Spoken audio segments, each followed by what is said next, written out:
Hello, welcome, नमस्कार, आदाब, सत श्री अकाल. कशा आहात तुम्ही? मजेत ना? बघा मित्रांनो, आपण शिकत आहोत चॅप्टर ग्रॅव्हिटेशन. आणि ह्या चॅप्टरच्या आपल्या कालच्या लेक्चरला आपण काय शिकलो?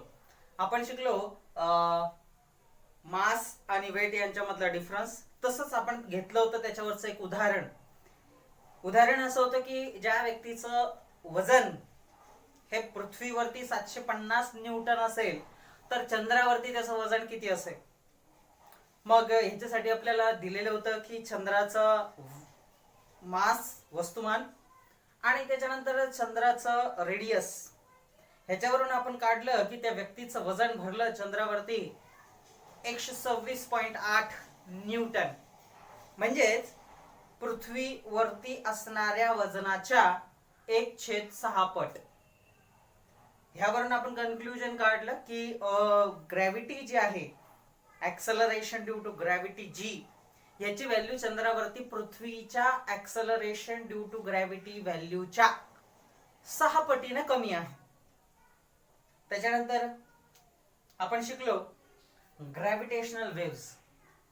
डू यू नो मधला हा जो ग्रॅव्हिटेशनल वेव्हचा जो बॉक्स आहे हा अतिरिक्त म्हणून आहे, म्हणजेच ह्या वेळेस तुमच्या सिलेबसमध्ये तो कट आहे, तो तुमच्या सिलेबसमध्ये इन्क्लूड नाहीये. पण तरी सुद्धा आपण त्याच्याबद्दल माहिती घेतली. सिलेबस आपण पूर्ण शिकणार आहोत. मी सांगत चालणार आहे कोणतं नाहीये, कोणतं असणार आहे. मग ग्रॅव्हिटेशनल वेव्ह बद्दल आपण बघितलं की जशा सूर्यापासून सूर्यकिरणे येतात त्या आहेत electromagnetic waves, X ray, beta ray, gamma ray, infrared. ही सगळे प्रकारची तरंग आहेत. They are also waves. Same like that gravitational waves are also there. गुरुत्व तरंग सुद्धा असतात. कोणताही ऍस्ट्रॉनॉमिकल ऑब्जेक्ट हा कंटिन्युअसली काही गुरुत्व तरंग सोडत असतो. म्हणजेच काय तर कोणतीही खगोलीय वस्तू, मग ते ग्रह असो, उपग्रह असो, लघुग्रह असो, ते धूमकेतू असो, व्हॉट एव्हर, तारे असोत, तर त्यांच्यापासून काही प्रकारच्या गुरुत्व लहरी बाहेर पडतात. They are very different type of waves and very very very less dimensions or very less impact. So to determine that we required a very fine or very sensitive instrument. One of that instrument design, that is LIGO. LIGO stand for Laser Interferometric Gravitational Wave Observation. आणि ही जी गुरुत्व तरंगांची गोष्ट आहे ही सगळ्यात पहिले 1916 साली Albert Einstein यांनी आपल्याला सांगितली होती. आणि त्याच्या सुमारे 100 वर्षानंतर भारतीय वैज्ञानिकांनी अथक परिश्रम करून ह्या गुरुत्व तरंगांचा शोध सुद्धा लावला. आणि म्हणूनच युनिव्हर्सला जाणून घेण्याचे आपले अजून दरवाजे उघडे झाले. अजून जास्त माहिती आता आपल्याला त्यांच्याविषयी मिळणार आहे, आपल्या विश्वाबद्दल मिळणार आहे. मग हा होता सगळा शेवटच्या म्हणजे कालच्या लेक्चरचा भाग. आजच्या लेक्चरला आपण पुढे सरकणार आहोत. ग्रॅव्हिटेशनल वेव्ह हा भाग तुमच्या सिलेबस मध्ये नाहीये, आय विल रिपीट. आणि आज आपण बघणार आहोत फ्री फॉल, म्हणजेच काय, मुक्त पतन. त्याच्यासाठी तुम्ही काय करा, एक दगड हातामध्ये घ्या, जेवढा तुम्हाला झेपेल तेवढा, साधारण 300 ते 500 ग्रॅमचा घ्या, म्हणजे तुम्हाला उचलण्यासाठी सोपं जाईल. छोटा घेतला तरी हलका नाही, काय हरकत नाहीये. मग दगड हातामध्ये घेतलं तुम्ही साधारणतः एवढ्या हाईटवरती, आणि तुम्ही विचार करा की या दगडावरती सध्या किती फोर्स कार्यरत आहे, किती बल कार्यरत आहे. जसं मी instead of that stone I am taking a pen. हा पेन मी हातामध्ये घेतला. आता या पेनवरती किती बल कार्यरत आहे, तर बघा ह्याच्यावरती ग्रॅव्हिटेशनल फोर्स आहे. त्याच्यानंतर मी हाताने त्याला एक बल दिलेला आहे, त्याच्यामुळे ते अपोजिट आहे ग्रॅव्हिटेशनल फोर्सच्या, आणि म्हणून हा पेन कसा आहे, स्थिर आहे, तो तुम्हाला दिसतोय. ठीक आहे ना. आता ह्या पेनाला मी काय करतो, सोडतो. बघा व्हॉट हॅपन, तो पेन खाली पडला, बरोबर की नाही. आता खाली का पडला, अर्थात मी जेव्हा त्याला हातात घेतलं होतं तेव्हा सुद्धा त्याच्यावरती ग्रॅव्हिटी काम करत होते, ग्रॅव्हिटेशनल फोर्स. आणि मी त्याला जसं हातातून सोडलं, फक्त ग्रॅव्हिटेशनल फोर्सच्या वापराने, फक्त ग्रॅव्हिटेशन फोर्सच्या इम्पॅक्टने तो काय झाला, खाली पडला. आता इथं मी त्याला अपोज जे फोर्स देत होतो ग्रॅव्हिटेशनल फोर्सच्या, ते मी काय केलं, बंद केलं, ते सोडून दिलं, हे ना. थोडक्यात सांगायचं म्हणजे दगडाच्या बाबतीत तसं होईल, तो फक्त ग्रॅव्हिटीच्या इन्फ्लुएन्सने काय होईल, खाली खेचला जाईल, हे की नाही. पण असं होत असताना की ऍटमॉस्फिअर मध्ये आहोत आपण, हवाचं वातावरण आहे आपल्या शेजारी, आणि म्हणून दगड हा खाली पडत असताना किंवा आता हा पेन खाली पडत असताना हवेने काही प्रमाणात त्याला अपोज केला असणार आहे, म्हणजे काही प्रमाणात हा अडथळा निर्माण झालेला असणार आहे. आणि म्हणूनच फ्री फॉल ही जी संकल्पना आहे ही फक्त व्हॅक्यूम मध्ये घडून येते, म्हणजेच ती निर्वात पोकळीमध्ये घडून येते. कारण जिथं जिथं फ्लुइड्स असतात, फ्लुइड्स म्हणजे काय, तुम्ही प्रिव्हियस स्टँडर्डला शिकले, there are two types of fluid, first one are liquid and second one are gases. Gases आणि लिक्विड्सला फ्लुइड म्हणतात. फ्लुइड म्हणजे प्रवाही पदार्थ, आणि प्रवाही पदार्थांचा एक महत्वपूर्ण गुणधर्म आहे, तो म्हणजे बियॉन्ड फोर्स, म्हणजे काय, प्लावक बल. मग प्लावक बल हे कोणत्याही वस्तूला अधरवरती उचलण्याचं काम करतं, म्हणूनच पाण्यामध्ये पोहणं आपल्याला सोयीस्कर जातं, म्हणूनच एका विशिष्ट उंचीवरती गेल्यानंतर तुम्ही वेगाने खाली यायच्या ऐवजी तुम्ही उडता, म्हणजेच तुम्हाला भाररहित होण्याचा अनुभव येतो, है ना. खूप हाईट वरती गेल्यावरती येते लक्षामध्ये, कारण प्लावक बल तुम्हाला वर उचलत असतं अर्थात. So due to this beyond force, opposition to the free fall is there. So what is actually free fall? मग फ्री फॉल कशाला म्हणायचं, त्याची डेफिनेशन आहे बघा. Please see here. whenever an object moves under the influence of force of gravity alone, then it is said to be falling freely. जेव्हा कोणतेही वस्तू हे का उंचीवरून जमिनीवरती पडतीये, तेव्हा फक्त आणि फक्त जर ती ग्रॅव्हिटीमुळे खाली येत असेल, ग्रॅव्हिटीमुळे ती आकर्षित केली जात असेल, तर त्या फोर्सला काय म्हणायचं, तर त्याला फॉलिंग फ्रीली किंवा फ्री फॉल असं म्हणायचं त्या कन्सेप्टला. ठीक आहे. पण आताच आपण बघितलं की ऍटमॉस्फिअर मध्ये एअर आहे आणि म्हणून फ्री फॉल हा तिथं होऊ शकत नाही. ठीक आहे. मग व्हॅक्यूम मध्ये फ्री फॉल ही कन्सेप्ट घडून येते. चला बघा कसं दिलेलं आहे तुमच्या बुक मध्ये. Please see on your screen. Please see here. Try this. Take a small stone, hold it in your hand. Which force are acting on the stone? Now release the stone. What do you observe? What are the forces acting on the stone after you release it? काय म्हणता येते, एक दगड हातात घ्या, त्याला विशिष्ट उंचीवरती घ्या हातामध्ये, त्याच्यानंतर विचार करा की त्याच्यावरती कोणते फोर्स ऍक्ट होत आहेत, त्याच्यानंतर त्या दगडाला सोडून द्या आणि मग विचार करा की सोडल्यावरती त्याच्यावरती कोणता फोर्स कार्यरत असतो. फ्री फॉल मध्ये या सगळ्या प्रश्नांची उत्तर तुम्हाला मिळणार आहे. त्याच्या खाली बघा. We know that the force of gravity due to the earth acts on each and every object. When we were holding the stone in our hand, the stone was experiencing this force, but it was balanced by the force that we were applying on it in the opposite direction.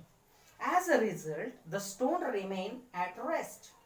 Once we release the stone from our hands, the only force that acts on it is the gravitational force of the earth, and the stone falls down under its influence. Definition आहे जी मी board वरती लिहिलेली आहे, red लाईननी, red पेननी मी mark करून दिलेली आहे. whenever an object moves under an influence of the force of gravity alone, then it is said to be falling freely. Thus, the released stone is in the free fall. In free fall, the initial velocity of the object is zero and goes on increasing due to the acceleration due to gravity, that is small g, of the earth. During the free fall, the frictional force due to the air opposes the motion of the object, and a beyond force also act on the object. Thus, a true free fall is possible only in vacuum. For a free falling object, the velocity on reaching the earth and time taken for it can be calculated by using Newton's equation of motion. For free fall, the initial velocity u is equal to 0 and the acceleration a is equal to g. Thus we can write the equation as, चला इथपर्यंत बघू आणि मग पुढे सरकू. C, जसं तुम्ही बघितलं की जेव्हा तुम्ही दगड खाली सोडता तेव्हा फक्त तो ग्रॅव्हिटीच्या फोर्सने जमिनीकडे आकर्षित केला जातो, पृथ्वीकडे आकर्षित केला जातो. पण असं होत असताना हवेचा फ्रिक्शनल फोर्स सुद्धा त्याच्यावरती लागतो. म्हणजे काय, हवा त्याला वर ढकलते, बियॉन्ड फोर्स लागतो, त्याच्यामुळे घर्षण होतं आणि त्याचा वेग मंदावतो. बरोबर आहे. म्हणून फ्री फॉल ही जी कन्सेप्ट आहे ती नेहमी व्हॅक्यूम मध्येच घडून येताना आपल्याला दिसते, कारण तिथं ऍटमॉस्फिअरच नाहीये, मीडियम नाहीये, म्हणून बियॉन्ड फोर्स तिथं नसतं. फ्री फॉलची डेफिनेशन महत्वपूर्ण आहे, एकदा रिपीट करू आणि मग पुढे चालू. Whenever an object moves under the influence of force of gravity alone, then it is said to be falling freely. जेव्हा फक्त आणि फक्त पृथ्वीच्या गुरुत्वाकर्षणामुळे एखादी वस्तू जमिनीवरती खेचली जात असेल, पडत असेल, तर त्याला मुक्त पतन असं म्हणतात. फ्री फॉल म्हणजे मुक्त पतन. आता जेव्हा एखादा ऑब्जेक्ट तुम्ही रिलीज करता, जसं मागाशी तुम्ही स्टोन हातामधून रिलीज केला, सुरुवातीला त्याची वेलोसिटी काय होती? What was the initial velocity of that stone? It is u and it is 0. Initial velocity ही नेहमी स्मॉल u या लेटरने रिप्रेझेंट करतात आणि ती नेहमी 0 असते जेव्हा एखादा ऑब्जेक्ट फॉलिंग फ्रीली होत असतो किंवा फ्री फॉल होत असतो. So u is equal to 0. जेव्हा तो सोडला, जसं जमिनीकडे जातो, तो आकर्षित होतो पृथ्वीकडे, तसं खाली जाता जाता त्याचा वेग वाढत जातो. Its velocity goes on increasing as it reach to the earth. Why it is so? It is because of acceleration due to gravity. है ना, पृथ्वीचं गुरुत्व त्वरण त्याला स्वतःकडे आकर्षित करत असतं. मग इथं तुम्हाला दोन व्हॅल्यू माहिती पाहिजे, एक u इज इक्वल टू 0 असणार आहे आणि दुसरी ऍक्सलरेशन ड्यू टू ग्रॅव्हिटी. म्हणजे ही जी तुमची फायनल वेलोसिटी असणार आहे ती काय असणार आहे? v is equal to g, कारण ती ऍक्सलरेशन ड्यू टू ग्रॅव्हिटी आहे. म्हणजे initial velocity u is equal to 0 आणि acceleration due to gravity g असणार आहे, ही फायनल वेलोसिटी. म्हणजे v is equal to g. Okay, हे आहे तुमचं. आता न्यूटनच्या गतिविषयक नियमांचा वापर करून, by using the Newton's laws of motion, we can determine how much time an object taken to reach to the surface of Earth. पृथ्वीवरती एका विशिष्ट उंचीवरून जेव्हा एखादा ऑब्जेक्ट सोडला जातो, पडतो खाली, आणि जो तो फॉलिंग फ्रीली होत असेल, तर तो ऑब्जेक्ट किती वेळामध्ये पृथ्वीवरती पडेल हे आपण न्यूटनच्या गतिविषयक नियमांनी काढू शकतो. You know that in the last standard you studied about the Newton's laws of motion. I have already given to you. आता आपल्याला त्याचा उपयोग होणार आहे पुन्हा एकदा. मग पहिला लॉ काय बघा, v is equal to u plus at. दुसरा लॉ काय आहे, s is equal to ut plus half at square. आणि तिसरा न्यूटनचा लॉ आहे v square is equal to u square plus 2as. ठीक आहे, हा आहे तिसरा लॉ. मग आता तुम्ही म्हणणार हे तर न्यूटनचे गतिविषयक तिसरे नियम आहे, मग यांचा उपयोग करून आता आपण कसं फाइंड आउट करणार? तर इथं u इज इक्वल टू 0 हे आपण टाकणार आहोत आणि v जिथे जिथे येईल, v म्हणजे फायनल वेलोसिटी, त्याच्याऐवजी आपण g याने रिप्लेस करणार आहे. मग आपला पहिला लॉ कसा बनतो ते बघा. acceleration due to gravity, v is equal to u. What is u? u is equal to 0 and 0 plus at. आता ऍक्सलरेशन जे आहे, ऍक्सलरेशन a च्या ऐवजी आपण काय घेणार आहे? g घेणार आहे. म्हणजे आपल्याला इथे मिळेल v is equal to gt. v is equal to gt. बरोबर आहे का? पुस्तकात आहे, तुम्ही स्क्रीनवरती बघू शकता. दुसरा, ऍक्सलरेशन a च्या ऐवजी काय घ्यायचं आहे? आपल्याला g घ्यायचं आहे. मग बघा, s is equal to ut. आता 0 मल्टिप्लाय बाय एनिथिंग, t काही असू द्या, 0 multiply by anything, it is 0 half at square. मग a च्या ऐवजी काय घ्यायचं? g. म्हणजेच तुमचं सूत्र काय बनलं? Half gt square. S is equal to half G T square. जिथं जिथं ए येईल तिथं तिथं जी टाकायचं आपल्याला, कारण acceleration due to gravity G असणार आहे आपलं. त्याच्यानंतर V square is equal to U square plus 2as. मग टाका काय येईल हे सूत्र, V square is equal to U square, झिरोचा स्क्वेअर 0 आणि 2as, ए च्या ऐवजी काय घ्या G, twice of G S. So न्यूटनचे 3 नियम हे असे कन्व्हर्टेड होतात आणि हेच तुम्हाला पुस्तकात देण्यात आलेले. बऱ्याच विद्यार्थ्यांचं कन्फ्युजन होतं की हे असे नियम का दिलेले आहेत आपल्याला, तर ऍक्च्युअली हे कन्व्हर्जन आहेत, हे ओरिजिनल लॉ आहेत, हे तुम्ही प्रिव्हियस स्टँडर्डला शिकलेले आहे आणि हे त्याचं कन्व्हर्जन आहे. जेव्हा तुम्ही यू इज इक्वल टू 0 आणि A is equal to G ही व्हॅल्यू टाकता तेव्हा. आलं लक्षामध्ये. चला तर मग बघा तुमच्या स्क्रीनवरती पुढचं असणार आहे हेच सूत्र जे मी घेतले आणि त्याच्या पुढे काय आहे. Please see on your screen. चौकटीमध्ये दिलेले बघा, मी तुमच्यासाठी हे जे सूत्र आहे ते लिहिलेले रेड पेनने आणि ब्लॅक पेनने, अर्थात तुमच्या पुस्तकात आहेच ब्लॅक शाईमध्ये.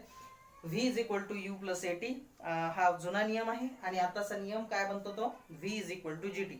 दुसरा नियम आहे s is equal to U T plus half A T square आणि तो कन्वर्ट होतो s is equal to half G T square.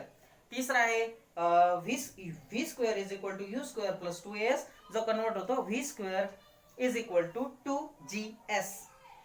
बाजूला बघा, for calculating the motion of an object thrown upward, acceleration is negative, that is in the direction opposite to the gravity velocity, and it is taken to be minus g.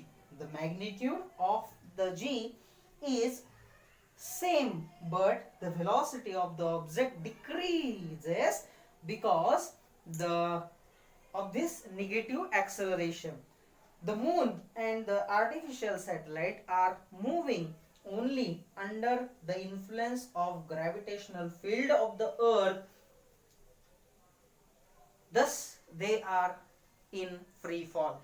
बघा अत्यंत महत्त्वपूर्ण गोष्ट आहे की 3 सूत्र convert करून झाल्यानंतर जेव्हा तुम्ही एखादी वस्तू हातामध्ये घेता आणि वरती फेकता पूर्ण तुमच्या जोर लावून, तेव्हा काय होईल, तर वस्तू जशी तुम्ही वर फेकणार वरती जाता जाता तिचा वेग कमी होईल, बरोबर आहे. आणि तेव्हा ऍक्सलरेशन ड्यू टू ग्रॅव्हिटी जी ची व्हॅल्यू ही मायनस जी पकडावी लागते. याचं रिझन आहे तुमचा अप्लाय केलेला ऍक्सलरेशन हे निगेटिव्ह असणार आहे. अर्थ एखाद्या ऑब्जेक्टला खाली खेचते तेव्हा ते ऍक्सलरेशन पॉझिटिव्ह असतं, म्हणून आपण इथं काही साईन नाही दिलं, कारण प्लस साठी आपण ते मेन्शन करत नाही. पण जेव्हा आपण एखादी वस्तू खालून वर फेकतो तेव्हा मात्र ही ऍक्सलरेशन ड्यू टू ग्रॅव्हिटी जी ची व्हॅल्यू निगेटिव्ह घ्यावी लागते, ती निगेटिव्ह घेतात. ठीक आहे. त्याच्यानंतर आता जसं जसं वस्तू वर फेकली तसं तसं तिचा वेग कमी कमी होत जातो, एका पर्टिक्युलर लेवलला ती थांबते आणि पुन्हा प्लस जी ने ऍक्सलरेशन ड्यू टू ग्रॅव्हिटी ती खाली खेचली जाते. ठीक आहे.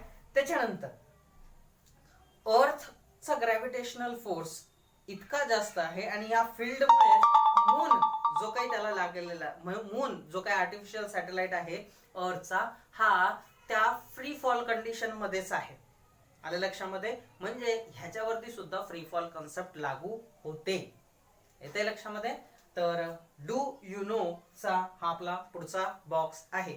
Please see do you know. आता डू यू नो हा जो बॉक्स आहे हा सुद्धा तुमच्या सिलेबस मधून काय करण्यात आलेला आहे, वगळण्यात आलेला आहे. ठीक आहे.